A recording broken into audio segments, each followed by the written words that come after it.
Hello, and welcome to our instructional video on securing your home wireless network. Protecting yourself against malicious individuals or entities in today's world is required. Just as you lock the doors and windows to your house and car, you should secure your wireless access point in your home.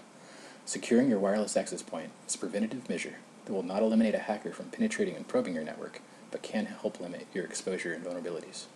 The following video is a guide, but understand that this will not eliminate the threat completely.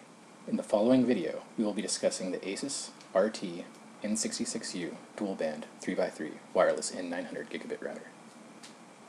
We plan to cover three key items to secure your home wireless network. In the following video, we plan to cover three key items to secure your home wireless network. We will discuss the default settings of your router and why it's important to not only be aware of the settings, but to modify them for their factory defaults, and how to secure the wireless portion of your network by creating a passphrase, hiding your SSID using an appropriate encryption algorithm. And finally, we will add MAC address filtering to ensure that only the devices you've authorized will be allowed to connect to the wireless network. In this section, we're going to learn how to factory default our wireless access point. The wireless access point that I'm using right now has been in storage for quite a while, and I can no longer remember the IP address or username password that is on the device. I'm sure I've changed it and I just can't remember what it is.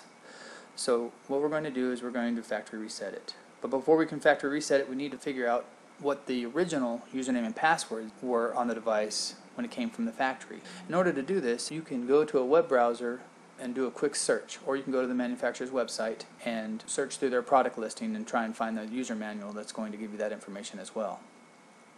For me, the easiest is just to do default username password for the particular kind of router that you're using. We're using ASUS router, so that's what I typed in my web browser. And as you can see, the page came up, or a link came up, and I clicked on it. And I'm going to scroll down, and below is the list of default username and passwords used by ASUS makes, and almost all of them are admin. So that's what we're going to end up using. Now let's proceed with the factory reset of our wireless access point. The first thing you're going to need to do is you're going to plug in the power supply into the wireless access point located here. Or the next thing that you need to do is plug it into your wall outlet. Press the power button located here on your wireless access point. While it's booting, depress the reset button and hold it for about 10 seconds, counting 1001, 1002, 1003, 1004, and so on until you get to 1010. Then release it. You will see that the LED lights on the front of the router start flashing. This indicates that your wireless access point is rebooting, loading to the original factory configuration settings. You have just completed the process of factory resetting your wireless access point. Now, let's access the wireless access point so that you can begin figuring it. You're going to need an Ethernet cable, and you're going to plug it in to LAN 1 right here on the device and into your laptop or computer that you're using. The next thing you're going to need to do is open up a browser. Any browser will do when connecting to your wireless access point. Internet Explorer, Chrome, Safari, Firefox. I will be using Microsoft Edge. The next thing you're going to want to do is type the default IP address during our web search in the web browser. So type https://192.168.1.1, which is our wireless access point's default IP address, and press enter. You now receive the username and password login screen, and as we know, the username is admin, the password is admin, and we're going to click to sign in. Oh no, it didn't work. Alright, let me try and reset it again. If it doesn't work, just make sure you reset it as we did in the previous procedure. Watch the lights, make sure that they all flash a few times, and the device actually reboots. Once it reboots, we're going to try and hit this splash page again, or this web page for logging in. Let's try and refresh. It usually takes about a minute for the device to actually reboot. And there we go, we got our splash page back up again. Let's go ahead and try admin again and see what happens. Oh, there we go. So it now works. Setting your username and password will be used if you ever need to make changes to your wireless access point, like changing the encryption key when connected to the Wi-Fi itself. It is a good practice to change your passwords frequently. A good rule of thumb is about every 3 months. You should also change all other sensitive passwords that you have as well. Be sure not to reuse your passwords. I know it is hard, but if a hacker gets one password, he is likely to have access to multiple accounts. if you're using a shared password. Try to make the passwords relatable but complex. Be sure to use upper and lowercase letters with numbers and at least one special character, and make sure that it is between 18 and 16 characters long, as in the example on the screen.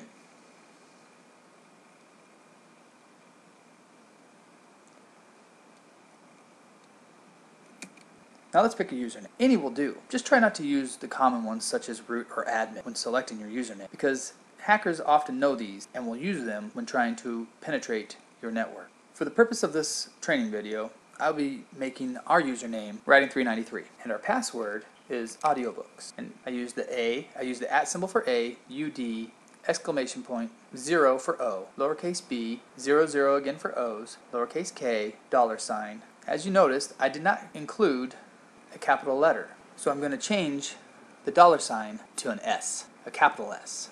Now let's modify the password. Yep, it says password should match. Let's try again.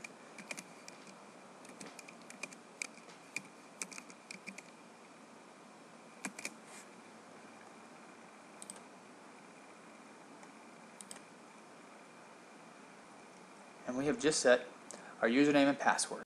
Now that we've set our username and password, let's look around at some of the options that you have inside your actual wireless router or wireless access point. And down here in the advanced settings, you have where you can set up your wireless, where you can set up your LAN.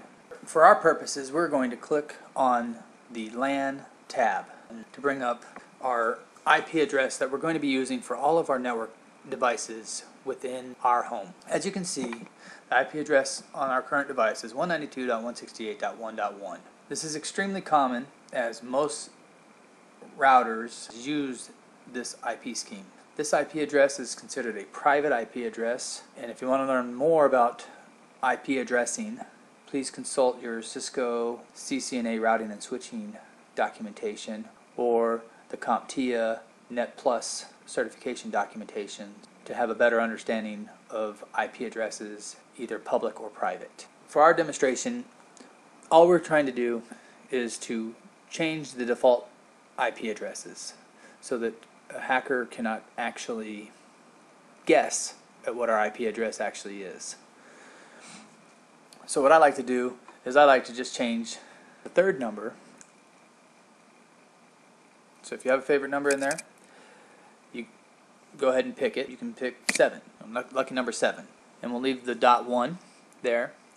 Now the subnet mask is related with the IP network, and this number says how many actual devices are you going to have on your network, and the number goes from 0 to 255. And if you notice 0 to 255, that means there's 256 numbers in that range. Now if you don't think that you're going to have 254 objects connected to your network, you can reduce the size of your network mask by multiples of 2. So if you want to do it by half, or if you want to do it by a quarter, or if you want to do it by an eighth or by a 16th, that's the number that would have to go in here. So 256 divided by 2 would be 128, divided by 2, 64, divide that by 2 would be 32, and divide that by 2, you'd have 16. You'd take your 256 and subtract 16 from that, and that would leave you with 240. This is stating that your IP address range start at 1 and go all the way to 15, or end on 15, allowing you to have 16 network devices connected simultaneously to your wireless access point. Apply. Go ahead and select OK. This is basically just saying that the IP addresses that will be handed out are going to change as well. And what you're going to notice is that your router is actually rebooting right now. And while it's rebooting, you're going to see that we're no longer going to have access to the device. So what you need to do is go to the top to the address bar again, http://192.168.7.1. And there we go. We now are back onto our router. And remember, we changed the username and password, so now we have to type in our new username and password. Let's see if I remember. Apparently I don't. Nope, must have just fat fingered it. And we're back in the system. Now if you look down here on our system status, on our LAN IP address, it has been changed. Now it is 192.168.7.1.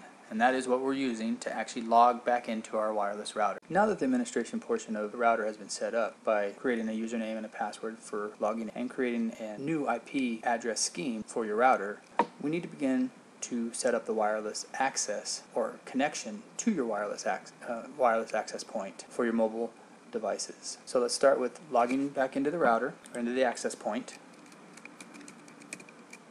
And in the advanced settings, we're going to select wireless. And as you see, the general tab pops up. Under here we have this particular router has two different bands. It has a 2.4 gigahertz band and it also has a 5 gigahertz band. We're going to need to configure both bands in order to properly configure this device. So the first thing you need to do is name the network. I'm going to just call it routing-2.4 to indicate that this is the 2.4 network. I want to hide this identifier so that when I'm searching for the network, or if potential hackers are searching for a network, they won't know how the initial connection to the device. We're going to leave it on auto, except for down here the authentication method. We do not want it to be open. Open is terrible. That means there's no encryption. That means anybody that actually discovers your SSID can just log into your network. And being that I just upgraded the flash to this system, none of the other options of the past encryption algorithms are even accessible anymore. There used to be a protocol called WEP, which is basically not even a secure network. It is, from a security standpoint, not even existent. It only takes a hacker about 2 minutes to break that encryption algorithm. Then there was the WPA version, but that has since been upgraded to WPA2. And this is a personal network, so that's what we're going to end up doing. There are two different kind of encryption algorithms within this authentication method, but that too seems to no longer exist. The only algorithm that is available to use is AES. There used to be another one called TKIP, TKIP, but that's not even selectable anymore. We're going to just go ahead and type in our unique password of New York Giants by using the alphanumeric and special characters as discussed in the previous section of using passwords, and I'll click apply. This is a really good notification. It says that hiding your SSID disables the WPS function on your router or on your access point. WPS is a great tool for amateurs, but is an extremely effective tool for hackers to gain access into your network. Even with using this new authentication of WPA2, if you have WPS turned on, it can take a hacker anywhere between 2 hours to 14 hours or so with a pretty nice supercomputer to break into your network, because it utilizes the packets that are sending between the WPS and the SSID to exploit holes and vulnerabilities within the network. So that's great to know that hiding the SSID disables the WPS function. I'm going to go ahead and hit OK. Later on in another section I was going to discuss actually disabling WPS, but since that is already going to be disabled, there's no need to. Now we need to change or set up the 5 gigahertz band. The 5 gigahertz range is for more modern devices such as your tablets and your cellular phones. We also want to hide the SSID. We're also going to select WPA2 personal. AES again is the only authentication method that we can do. And for this shared key, we're going to call it New York Yankees and hit apply. Now let's take a look. As you see, I forgot to label the SSID on the 5 gigahertz. So I'm going to go in here and actually label our SSID, or our 5 gigahertz network identifier. And that concludes setting up the wireless portion of this tutorial. Physical network cards have an associated media access control address, more commonly known as a MAC address. Every device with a network adapter has a unique burned-in address, sometimes known as a hardware address or physical address. To find your MAC address, open a command prompt. ipconfig/all on a Windows machine, and find your wireless adapter's MAC address. This will list all network adapters on your machine, so make sure you get the wireless one. You may find it useful to copy and paste this information. On a Linux machine or a Mac, the command is ifconfig rather than ipconfig to find the MAC address. MAC addresses can also be found on phones, usually in the Settings General About sections. We'll assume you haven't enabled MAC address filtering at this point and show you how easy it is with devices that have already connected to your router. Select the Wireless MAC Filter tab. Select the RF band and enable MAC filter. In the MAC filter mode, select Accept. Select devices below that you'd authorize to connect to this device.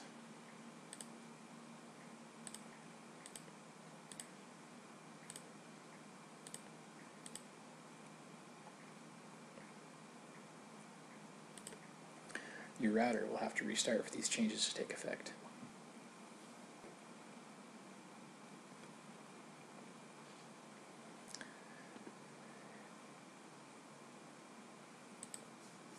Ensure that you secure both bands.